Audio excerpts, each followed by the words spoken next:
Welcome back to the show, folks. Mr. H here for your daily dose of pop culture and movie news, The Wrap-Up, hosted by me, Mr. H Reviews. On today's show, the Swamp Thing's been cancelled. What the hell is going on here? Well, there was some reports that came out yesterday, but then there's some more information which has been scooped up as well. So we're going to be talking about that. We'll also be taking a look at Tom Holland's Uncharted movie, because that has finally gotten a release date. And then we'll wrap it up with some Birds of Prey news, some comments about Margot Robbie's Harley Quinn, and then also the budget and what that means for the movie and how it pertains to the overall DC universe and Warner Bros. Approach moving forwards, because in fairness, it kind of ties in with what we're looking at here with Swamp Thing. And then we've got some time for some fantastic viewer questions. As always, if you are new here to this daily show, please do hit subscribe and smash that bell notification icon, because you can stay notified of this, the daily dose of pop culture and movie news. Guys, as well, just for timestamps to everything that we will be covering today, please do check the timestamps listed down below in the description box or in the pinned comment. If you don't want to listen to me waffle crap, don't worry, you don't have to. So please do just skip right ahead. So guys, let's get right into it. We're talking Swamp Thing. Okay. Now what I've done is I've compiled this. This is over on Collider. They've compiled it together. This is probably the most comprehensive look that we've got of this. Essentially, there's the reason why is because when this news broke last night, there was a whole bunch of misinformation floating around. So it says, obviously, that was quick. It's been cancelled after one episode last week. This is DC Universe, which is obviously, I believe it's all part of Warner Bros. As well. If I remember rightly, it might not be, but it dropped its first episode, and it was near universally praised. I mean, people really liked this show. But after one episode, bang, it's axed, it is cut. And why? Well, I mean, they do comment saying, obviously, this is confusing for many, many reasons. Among them, obviously, because the show garnered great positive reviews, and it really did. Critics were thinking that the show was fantastic. Now, its main developer was James Wan. He put his name behind it all. He was the executive producer. We also had It co-writer Gary Doberman co-writing the pilot script, and Len Wiseman was on board to executive produce and direct the pilot itself. There's a lot of positives, but why was it cancelled? Well, it seems, and this is what they've been saying, and this is what you can, because when this news dropped, it was just the news that it was cancelled, and a lot of people were speculating it was to do with reviews, finances, things like this. But there's actually more behind it than that. There's executives that weren't happy. There was some form of tax rebate, which we'll get involved in a second. It's a big mess, basically. It's a huge mess. So it says, why has Swamp Thing been given the axe after only one episode? The DC universe has clearly been having some problems building up its subscriber base. Any streaming service is going to have this problem. Any streaming service needs to realize you're competing with giants right now. Giants. Netflix, although it keeps raising its subscription, and although it doesn't always land with its Netflix originals and things like this, it has a huge base. So people tend to refuse or they begrudge paying for more streaming services when they only offer one thing. Netflix offers everything. It's like an all-in-one package. And people really do need to start realizing this. This should have been part of their risk evaluation before setting this whole thing up, was that they were going to have problems building a subscriber base. But it says, obviously, as evidenced by the many free promotions trying to convince people to try it, which is absolutely true. So the trouble in Swamp Thing's waters, first surfaced in April when we learned that the show's 13 episodes, they were just cut down to 10. So it went from 13 episodes to 10, obviously thinking about budgets, thinking about people watching it. And they obviously thinking long-term projections in terms of whether they can garner the subscriber base that they wanted to make it profitable, clearly. And then it states, in the middle of production, the cause of this abrupt shutdown was likely due to a paperwork error that caused North Carolina to say no on its promised tax rebate, which was valued at $40 million, which was half of Swamp Thing's budget. Swamp Thing's budget was $80 million. $80 million. That is more than Birds of Prey's entire budget, which we'll get to. We will get to it. But yeah, that is more than Birds of Prey's entire budget. Insanity. But obviously, they were holding off on that tax rebate coming back because, of course, that, weighs up the cost of the show and it reduces it. So it says, which put intense budgetary pressure on Warner Bros. So it is Warner Bros. While that means a season 2 would not be able to shoot in North Carolina, surely there are other locations to choose from. But no, because they built a ridiculously expensive swamp out of concrete where all of the main parts of this show were going to be taking place. Was this huge concrete swamp. That is incredibly expensive to just you can't up and move it. You'd have had to have demolished it and then rebuilt another one. But that set piece is very expensive. And when you start to look into it, that is part and parcel of it. So it says, per Bloody Disgusting, the series lost support from executives before it even aired. Warner Bros., what do you think you're doing? Seriously? With those in charge worried about subscribers and reach despite the positive reviews. Bloody Disgusting reports that there were creative differences between several people involved with the show, with some pushing for the series to veer into the horror genre. That's why you get James Wan, is it not? Is it not? That is why you do all the marketing the way you did. Pushing a horror narrative. Is it not? Unbelievable. While others believed it would be better crafted as a weekly procedural. Again, there are even reports to say that they wanted it to be much more like the CW shows. Why? Why? In the end, it appears an agreement couldn't be made. Either that or DC Universe just decided it was better to scrap the whole thing altogether and move on. This is not great. DC Universe launched with the R-rated series Titans and premiered the comedy series Doom Patrol earlier this year. While Titans has Batman and such entering its second season, it's actually the weirder Doom Patrol that's been garnering the most buzz. Swamp Thing felt like a solid diversification of tone for the DC Universe library, but apparently it wasn't the right fit for the higher ups. And that's the thing as well. Where's the incentive to come to DC Universe's streaming now? Where's the incentive? Because if the shows are all the same and there is no difference in tone or where's the offerings? Unbelievable.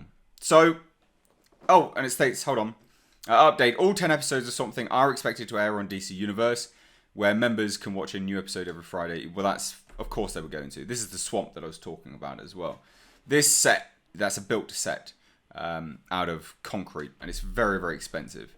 Look, this is so stupid. What a totally dumb decision by DC. Warner Bros.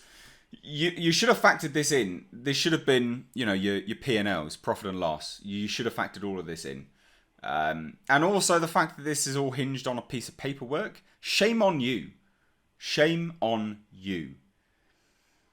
Where's the interest now? I mean, what are you going to be offering? DC Universe going forward will be Stargirl, a spin-off of Titans. That's expected to debut next year. And they're also developing a prequel series, Metropolis, which will follow Lois Lane and Lex Luthor before the arrival of Superman. The characters are only interesting because they interact with Superman. Lex Luthor is only an interesting villain because of Superman. Why? Who in their right mind thinks that this is a good decision? Who in their right mind thinks that this is the right way to go? What are you offering? Seriously? And what baffles me the most is the fact that this part here, with some of the executives pushing for the series to veer into horror genre, while others believed it would be better crafted as a weekly procedural. Why did you get James Wan? He's only noted, he rose to, notoriety through his horror genre. Why on earth would you not want it to be a horror based on that? Super bizarre, super just terrible decisions. Terrible decisions. I'm surprised they're not hemorrhaging money. Or I guess they are now, because they've lost 40 million. But I hand it on over to you. What do you think about this? Did you catch the pilot? Were you looking forward to this show? And are you one of the people that is actually on board for the DC Universe? Have you got the DC Universe at all? Is this something that you're actually interested in? I'd love to hear your thoughts, so please do let me know down below. But let's move on now. We are going to be talking Uncharted. Nothing too crazy on this. This, in fact, comes to us from the Hollywood Reporter. So they've just stated that Tom Holland's Uncharted movie is going to be released in December 2020.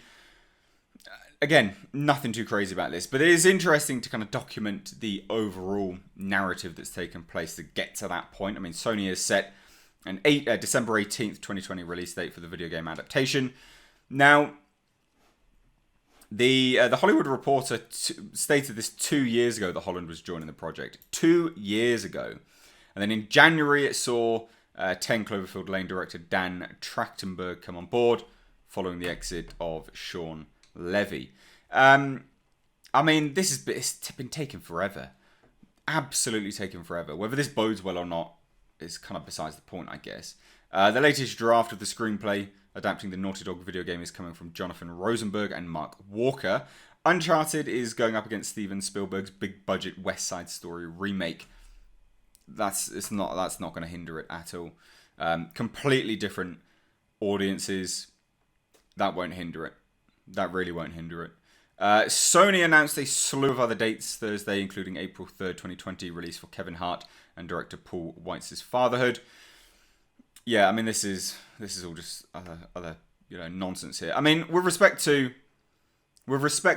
Tom Holland in the Nathan Drake role, it almost feels like they were just waiting for him to age up a bit. I know they weren't, but it does feel like it. I don't understand why it's taken so long. I mean, these story-driven games can kind of write themselves. Just adapt the game. Just adapt the game. But I'd love to hear your thoughts. Are you a fan of Uncharted? And are you looking forward to this release? Has the video game curse been broken? Because, of course, we've got Detective Pikachu out this year. Smashed the box office. So, has the video game curse been broken now or not? Let me know all of your thoughts on this down below in the comment section. Now, let's talk Birds of Prey. Okay, then. So, Birds of Prey. The budget for this... 75 million. So now you know what I was saying with respect to the Swamp Thing's 80 million budget. Now, ironically, this is the least expensive installment in the DCEU to date, which I guess kind of it should be. It should be the smallest budget. It's a bunch of people running around with basically no powers, essentially, and a guy who doesn't even have the Black Mask. So, Ewan McGregor's supposed to be playing Black Mask. So, yeah, I would imagine this would be a tiny budget. You got people in Deadpool with powers pulling off quite, CG-heavy scenes and action set pieces. And that budget was about 60 million, I believe. 60 or 90 million between the two. So, yeah, this should be the smallest budget. It absolutely should be. So the franchise experiences its fair share of ups and downs. It's surprising, really. So the film hits theatres next year, and it actually wrapped filming back in April, which is surprising. Very surprised. I didn't know it had actually wrapped filming yet. So that is interesting. I'm surprised then. This makes me even more surprised that Warner Bros. Isn't attending Hall H this year. I'd forgotten, in yesterday's episode we touched on this, but I'd forgotten Birds of Prey was even coming out. But the other point of this piece of news anyway, Margot Robbie, she's a producer on Birds of Prey, which could be good, could be bad. I hope it doesn't have that much say in it. Confirms the DC movie is less male-gazy. What? What does that even mean? What does that even mean? I mean, is this just to say that, women are not going to be dressing slutty? Because I don't want to burst your bubble, Margot Robbie, but you're You look, yeah. Yeah, I don't know. I don't know what this means. Whether this is just some, poor pandering, who knows? But that essentially wraps up the news. There's not that much else to cover on this. Birds of Prey 75 million, and the fact that it is less male gazy, whatever the hell that means. I'd love to hear your thoughts on all of this news down below in the comments section. Now, guys, like I said, if you are new here, please do hit subscribe. But at the end of this show, this daily wrap-up of pop culture and movie news, we've got some time for some viewer questions. So we are going to get into them now. But if you want to submit your viewer questions to me, you can over at mrhreviews@gmail.com by using the subject line, The Wrap-Up. But that being said, we have our first question from Matthew Stewart, and he says, "Hey Mr. H, been following for a while now and am a big fan of your work. Thank you so much, and thank you so much for the question. Was wanting to pick your brain about a certain red-skinned superhero. As we've seen in the last iteration with David Harbour's Hellboy, it just doesn't sell to the masses, unfortunately. As a fan, I assume you are to some degree. Yeah, I am. To some degree, I absolutely am. How would you bring the character to life in another film reboot, or would you see it, how it would fare in the hands of a streaming service like Amazon or Netflix?" Very interesting question there. I mean, the future of the Hellboy universe, if you can even call it that, is slim at best now, I guess. I mean, with respect to a streaming service and the audience's reaction to Hellboy on a whole, I don't necessarily think it's Hellboy and how it's handled. I think ultimately Hellboy has a very limited audience. I think even chucking it on the likes of Amazon or Netflix is going to be a bad way to go.